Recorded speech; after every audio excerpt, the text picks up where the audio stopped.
It's so good to be with you again. This weekend we're going to celebrate the beautiful feast of Corpus Christi, the body of Christ, the Eucharist, the mystery that is at the very center of our Catholic and Christian lives.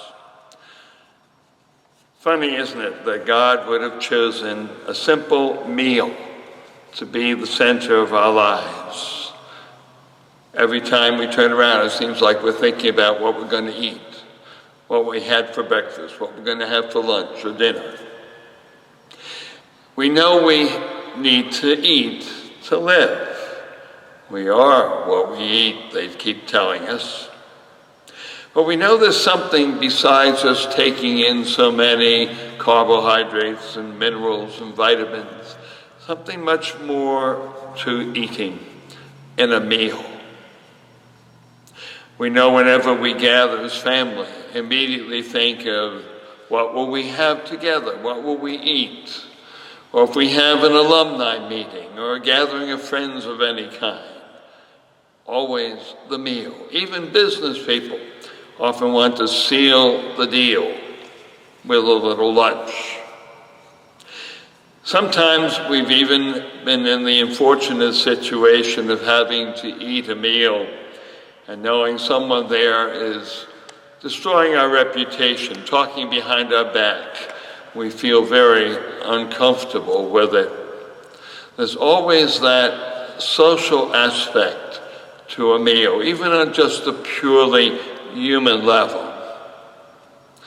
I always remember back in the 1960s, the great Cardinal Archbishop of Bologna in Italy, Cardinal Leccaro, comparing the way Catholics used to pray the Mass and the way we should be doing it as a community.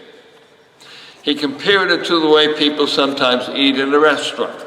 And I was thinking immediately of a diner. Everyone's doing the same thing at the same time, but there's no unity among them. You don't know what the person next to you in the diner is thinking unless you maybe ask for the ketchup or the mustard. But the way the Mass should be celebrated is as a family meal, the family of God's children. And when we gather as a family, we don't just eat. We talk and listen to each other. There's a sharing that's very important. I often remember years ago when I was at Holy Rosary Parish, and our staff was planning to have some kind of meeting in the hall, and the DRE began to talk about what we should have to eat or drink, cookies or juice or something. And I said, well, can't we have a meeting without having to provide something to eat or drink? And she said, oh, Father, there's something very special that happens when people eat or drink together. There's a bonding that happens. And so it is that we know from the scriptures that Moses taught God's people, don't ever forget what your God has done for you. And to help them remember, he ordered them to celebrate a Passover meal.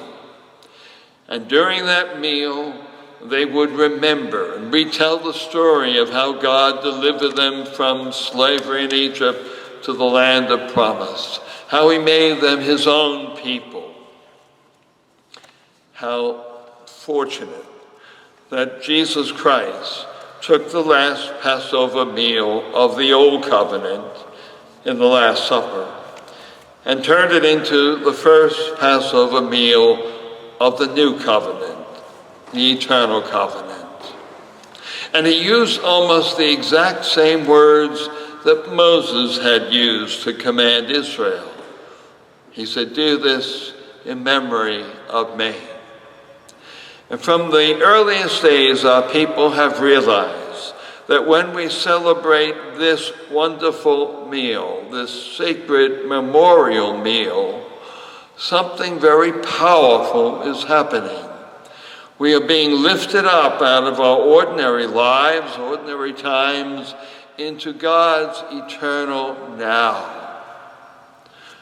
For us, everything is past, present, future.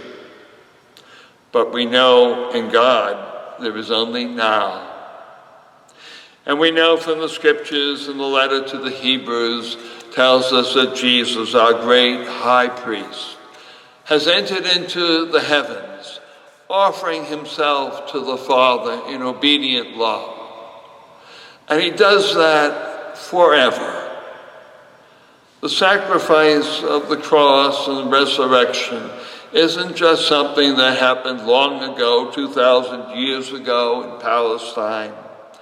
No, it continues all through the centuries. Jesus, our high priest, now not alone in offering his sacrifice.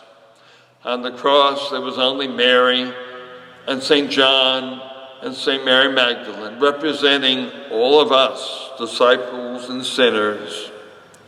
Now in the Mass, all of us are drawn like we're responding to a great, powerful magnet. We're all members of the body of Christ, and now we're being joined to him in his great sacrifice to the Father. And so we bring our lives into the Mass. Everything we are, everything we have, everything we do, everything united with Jesus, who offers himself. And so we offer and are offered with him in this wondrous mystery of Eucharist. How wonderful it is. St. Peter reminds us we are all the priestly people of God. We all share in his priesthood by reason of our baptism and confirmation.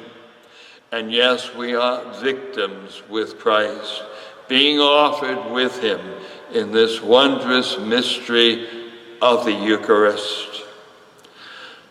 Unfortunately, some of our Protestant neighbors and friends think we are putting Christ to death again in every Mass. Well, no, that's obviously not true. Jesus Christ died once and for all.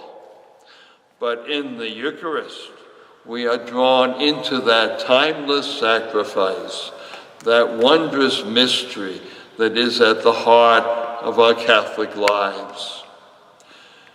No wonder when we celebrate Mass, I often sense an amazing thing, how quiet everyone is in the congregation. We may have 100, 200, 300 people, and they're all so very quiet at that moment of the Eucharist as the Lord changes bread and wine into his own body and blood. In a very quiet way, I think we're all recognizing something wonderful is happening, something truly awesome, as our God is acting through his ordained minister to change the substance of bread and wine into the substance of his own body and blood, renewing on our altar that wonderful sacrifice that has redeemed the world. Yes, this weekend, as we celebrate Corpus Christi, we thank our God for giving us this wonderful mystery at the center of our lives. No wonder it is so painful for us during this time of the virus that so many have been unable to come and be present in our celebration of Eucharist. We give thanks to God that he draws so close to us and allows us to enter into his own life through this wondrous mystery. God love you and keep you safe from all harm.